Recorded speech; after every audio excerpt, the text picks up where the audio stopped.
Did you know that the UN recognises the right to withdraw your labour as a human right?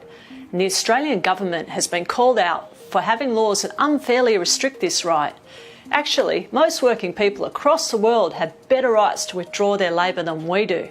That's right, Aussie workers have less rights than most other workers right across the world. Let me explain. In Australia, if you do not follow a whole series of difficult rules before deciding to withdraw your labour, it's considered illegal. What can happen is this: you don't just lose pay, you lose a minimum of 4 hours, even if you just stop work for 15 minutes.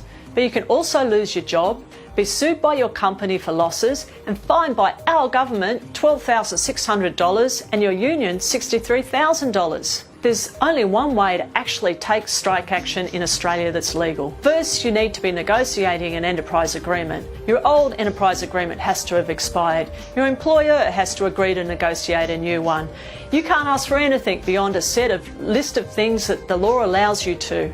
A secret ballot has to be held to approve the industrial action. At least 50% of workers have to return the ballot, and more than 50% of them have to vote yes.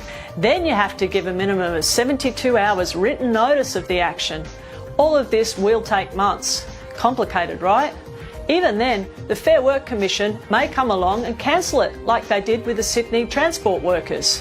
So if your employer does something really unfair, like asks you to work excessive overtime, unfairly sacks your workmate, or decides to outsource your job, it's illegal for you to withdraw your labour, and there are serious consequences if you do so. This isn't the Australian way. Our laws were not always like this. When workers were freer, we won big things like superannuation and the weekend, all by withdrawing our labour as a last resort. And now there's evidence to show wage rises are so low because we've lost these rights. It's time to change the rules.